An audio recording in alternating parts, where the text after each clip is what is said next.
한일 관계가 꽁꽁 얼어붙은 상황이어서 오늘 문재인 대통령의 광복절 메시지에 그 어느 때보다도 많은 관심이 집중됐는데요.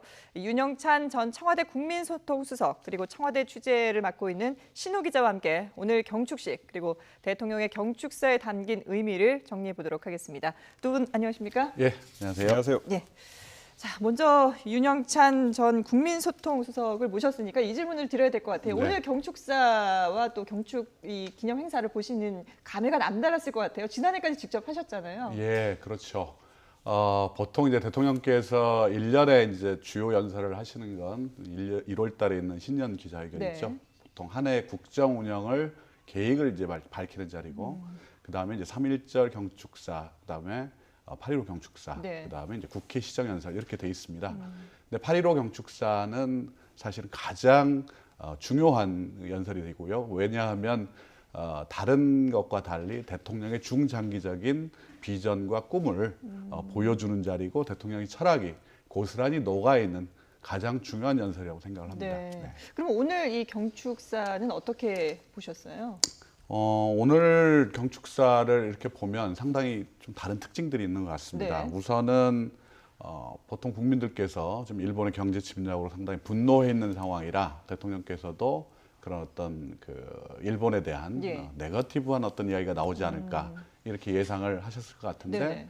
대통령께서는 오히려 네거티브보다는 아주 긍정적인 미래와 그다음에 양국 관계의 앞날에 대해서 비전을 제시하는 걸로 되게 좀 우회적인 예. 그런 메시지를 던졌다고 생각이 들고요. 예.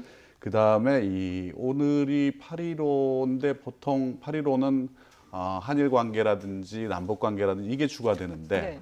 오늘은 경제 문제가 가장 주가 됐다는 게 그러게요. 특징입니다. 특히 지금까지 이야기해온 이 평화와 경제의 문제를 하나의 큰 틀에서 포괄해서 설명을 하고 그 비전을 제시했다는 게 굉장히 중요할 것 같고요. 네. 또 하나는 이게 대통령께서 그동안 그 남북 관계나 한반도 평화 프로세스 구축 요 작업에는 이야기를 많이 하셨는데 그거를 통일까지 연장시켜서 2045년 평화 경제를 통한 통일을 예. 구체적으로 이야기했다는 게 저는 굉장히 눈에 띄었습니다. 그렇군요. 예.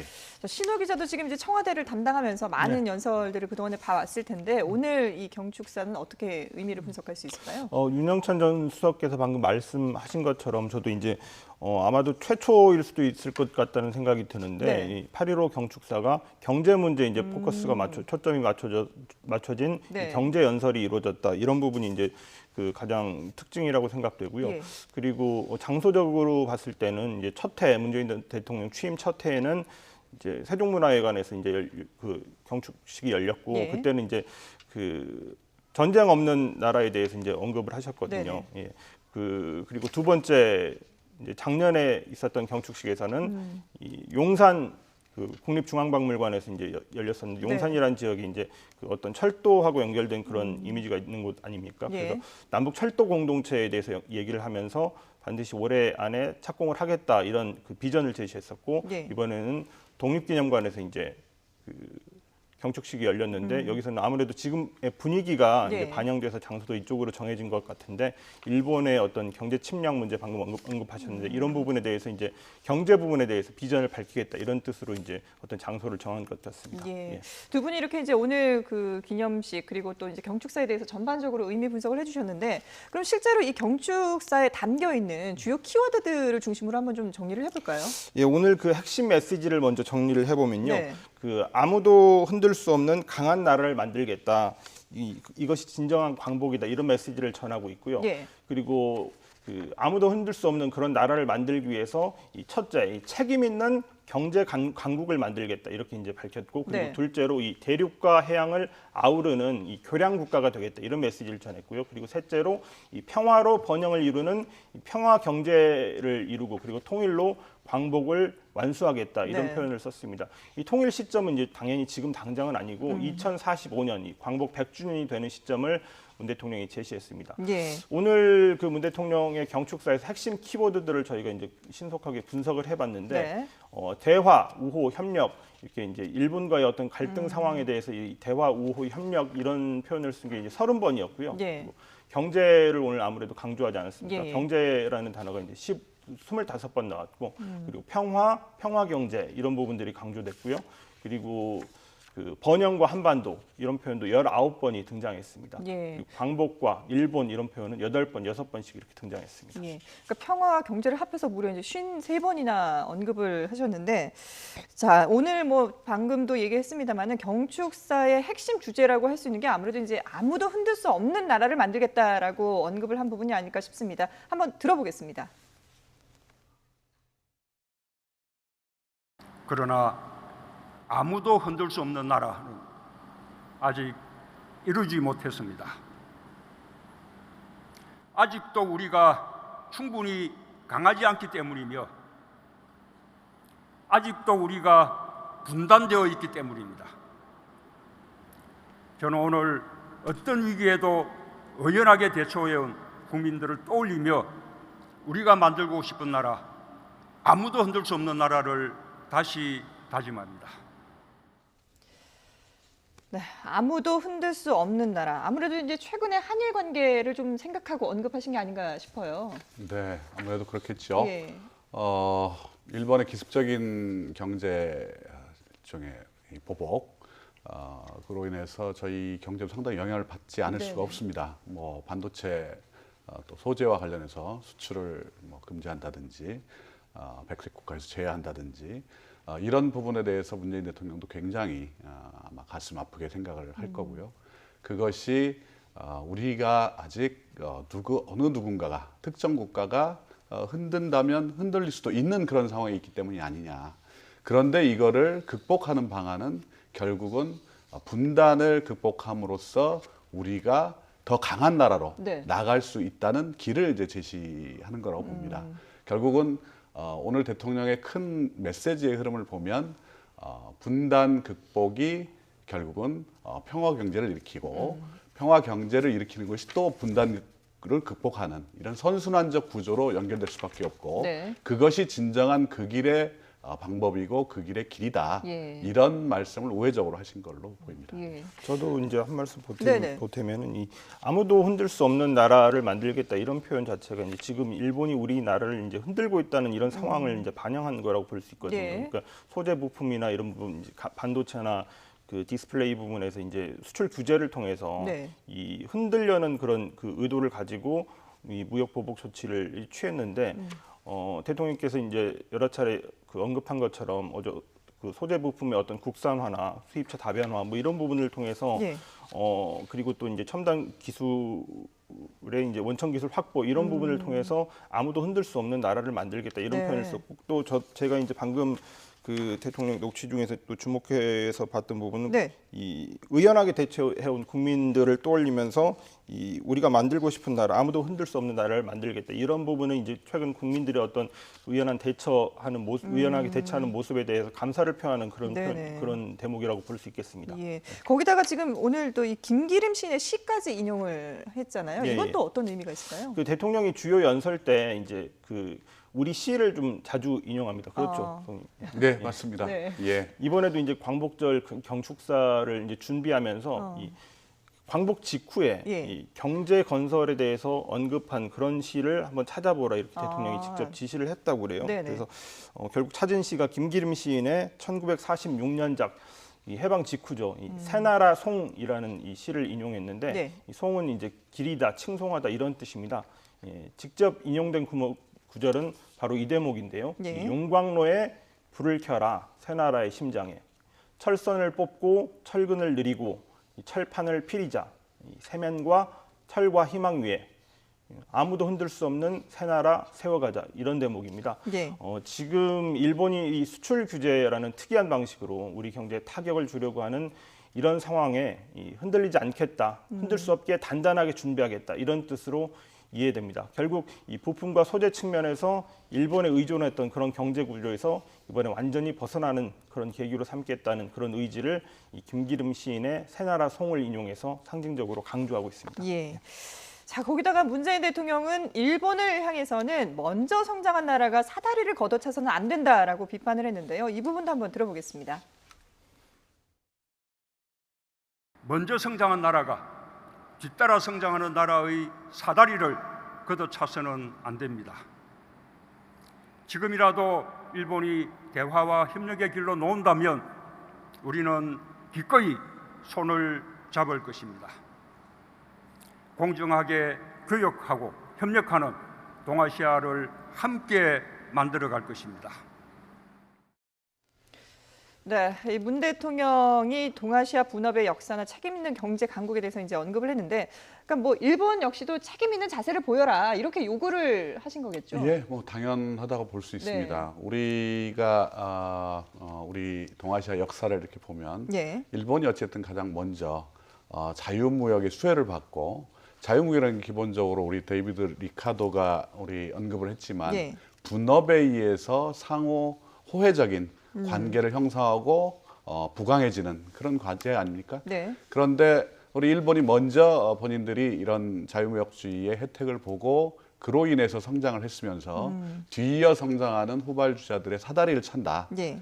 그거는 있어서는 안 되는 이야기다라는 말씀을 강조하신 거고, 또 우리는 동아시아에서 이런 주변국들과 함께 서로 호혜와 또 이 경제 발전에 분업의 어떤 혜택을 나눌 수 있는 예. 그런 나라로서 보편적 가치를 존중하고 나아가겠다는 그런 의지를 보여주신 거라고 봅니다. 예. 그 일본에 대한 이런 요구도 있었지만 또 앞서서 말씀하신 것처럼 교량 국가를 얘기를 하셨고요. 그리고 평화 경제를 통한 통일을 또 강조를 했는데 2045년이라고 이제 구체적으로 이렇게 예. 목표가 나왔잖아요. 이 목표는 어떻게 의미를 해석할 수 있을까요? 예, 우리 어제 이제 청와대 관계자가 백브리핑을 했는데 네. 그 자리에서 이 교량 국가에 대한 의미를 이야기를 했다고 합니다. 대통령께서 특별히 우리 한반도의 어떤 숙명, 반도 국가로의 숙명, 그 다음에 두 번째는 4대 강국에 네네. 둘러싸인 유일한 나라.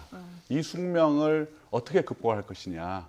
그 극복에 대한 메시지는 교량 국가로 던졌으면 좋겠다라고 네. 직접 의견을 주셨다고 해요. 결국 이 교량 국가로서 해양과 그다음에 대륙을 잇는 이것이 바로 이제 곧 평화 경제가 되는 것이고, 예. 평화 경제가 이루어지기 위해서는 우리 한반도의 비핵화가 전제돼야 된다고 대통령도 분명히 이야기를 했습니다. 네.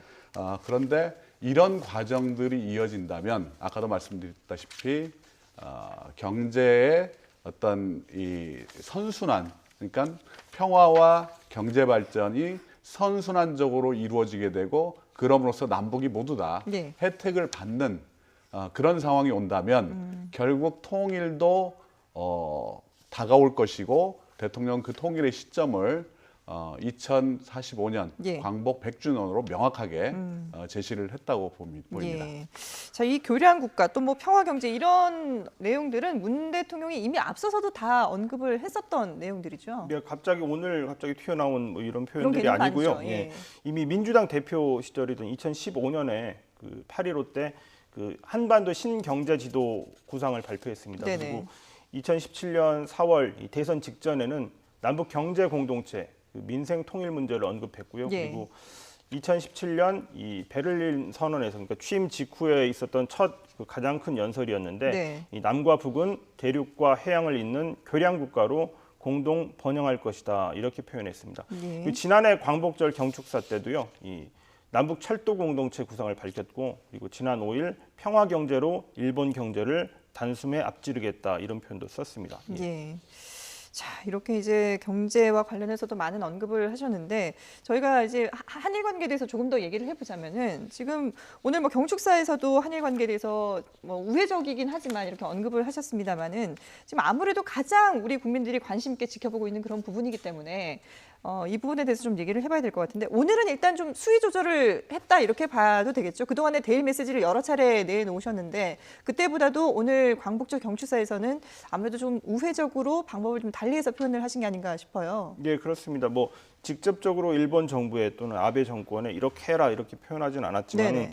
그럼에도 불구하고 책임 있는 모습을 보이라는 표현은 분명히 했고요. 그리고 이 지금이라도 이 대화와 이 협력의 길로 이 일본이 나온다면 기꺼이 우리가 손을 잡겠다. 네네. 이 대화 그리고 또 외교를 통한 그 해결의 문을 열어놨다, 예. 이렇게 볼 수 있겠습니다. 예. 일본 정부의 태도를 지켜보겠다는 의미로 해석됩니다. 예. 그러니까 외교적 해법을 찾아야 된다라는 말인데 이거는 사실 이제 우리 정부도 그동안에 계속해서 외교적으로 대응을 하겠다라고 얘기는 하지 않았습니까? 어떤 방법을 찾을 수가 있을까요? 예, 뭐 지금 당장으로는 이제 양국 간의 어떤 국민들까지 예. 이런 그 감정이 고조돼 있는 상황이기 때문에 쉽사리 대화의 돌파구를 찾기는 어려울 것 같습니다. 그렇죠. 다만 예. 오늘 대통령께서도 이 사실은 이 경축사를 통해서 본인의 메시지를 직접적으로 비난하는 것이 아니라 앞으로 가야 될 방향을 제시하는 쪽으로 설명을 했듯이 네네. 일본 정부도 이 한일 관계의 어떤 진정성 그리고 진정하게 문제를 풀기 위해서는 어떻게 해야 되는지에 대해서 성찰을 하고 또 당분간은 정부 당국자들이 나서서 상대를 자극하기보다 네. 오히려 조용하게 휴지기를 가지면서 이 막후 협상을 통해서 막후에서 대화들을 하나씩 열어나가는 예. 그런 방식을 찾는 것이 지금으로서는 효과적이지 않을까 그렇게 생각합니다. 그 일본에 대응하기 위해서 이렇게 감정적으로 대하기보다는 좀 예. 차분하고 냉정하게 하나하나 해결할 수 있는 실질적인 방법들을 모색해 나가는 것이 필요하다 이렇게 볼 수 있을 것 예, 같은데요. 우리 대통령께서 예. 뭐 정확하게 말씀하셨지 않습니까? 일본의 경제 침략에 대해서는 결기 있게 대응을 해야 하지만 네. 또 냉정하고 성숙하게 우리 국민들이 대응해 주셔서 너무 감사하다 이런 표현을 쓰셨는데 예. 결국은 이제 바로 그런 방식으로 차분하게 접근하는 게 필요하다는 거죠. 예. 자, 신호 기자가 볼 때는 이 한일 관계 돌파구 언제쯤 찾을 수 있다고 예상을 하세요? 예, 그 여러 가지 이제 그 변곡점들이 있을 것 같은데요. 네. 양국 관계에 있어서 어떤 외교적 일정이나 이런 부분들도 있을 수 있겠고, 네네. 당장 이제 오늘 문재인 대통령이 메시지를 냈고 그 일본의 반응도 이제 주의 깊게 봐야 됩니다. 네. 광복절 양국의 어떤 메시지가 있기 때문에 오늘 일본 아베 총리가 또 야스쿠니 신사에 참배할지 이런 부분도 또 주목이 되고요. 그리고 24일이 이번 오늘은 24일이 한일 군사정보 보호협정 지소미아 연장 여부를 결정하는 그 시한이 예정돼 있고 또 네. 이거하고 맞물려 가지고 일본 정부가 이제 백색 국가 배제 조치를 했잖아요. 그렇죠. 효력이 발생하는 시점이 28일입니다. 이 시점에 양국이 어떤 메시지를 낼지 이런 부분도 중요하고 그리고 네. 국제 회의 때 이제 아베 총리 뭐 문재인 대통령이 이렇게 만나게 되는 조우하게 되는 예. 또는 회담을 하게 되는 그런 계기들이 있을 수 있는데 9월 하순에 이제 유엔 총회가 잡혀 있는데 그때 이제 양국 정상이 참석하게 될지는 아직 잘 모르겠습니다. 그리고 네네. 10월 22일에 이제 일왕 즉위식이 있어서 또 일본 정부에서 상당히 중요하게 여기는 그런 행사이기 때문에 이때를 전후로 뭐 특사 파견이나 뭐 이런 부분들이 있을 수 있는 가능성이 있고요. 그리고 네네. 10월에는 이제 태국에서 아세안 플러스 3 정상회의 여기 이제 한중일 정상이 다 참석하는 행사거든요. 예. 이때 이제 당연히 그 문재인 대통령과 아베 총리가 만나게 되는 그런 상황이 발생하게 되고 그리고 11월에는 에이펙 정상회의가 있고 그리고 예. 12월에 이 중국에서 한중일 정상회의가 이제 추진이 되고 있습니다. 청와대에서도 이제 뭐 간다 안 간다 뭐 이런 그 확정적인 언급은 없었지만은 예. 뭐 검토하고 있다 이런 정도는 밝혔습니다. 근데 이게 열리게 될지는 아직 확실치 않습니다. 그 작년에 열렸을 때 그게 이제 2년 반 만에 열린 거였거든요. 안 열리게 되는 그런 해도 있기 때문에 예. 이런 그 일련의 이제 외교 일정 사이에서 양국이 그 사이에 이제 뭐 물밑에와 방금 말씀하신 그런 부분도 있을 수 있겠고 네네. 양국 정상들이 만나는 계기가 언제 잡힐지 이런 부분들을 지켜봐야 될 것 같습니다. 예. 지금 보신 것처럼 하반기에 많은 일정들이 잡혀 있는데 앞서 저희가 얘기했던 것처럼 외교적인 그런 해법을 이번 이 하반기 남아있는 일정에서 좀 찾을 수 있기를 기대를 해보겠습니다. 네, 지금까지 오늘 광복절 경축식 그리고 대통령 경축사에 대해서 윤영찬 전 청와대 국민소통수석 그리고 청와대 취재를 맡고 있는 신호 기자와 함께 분석해봤습니다. 두 분 고맙습니다. 예, 감사합니다. 감사합니다.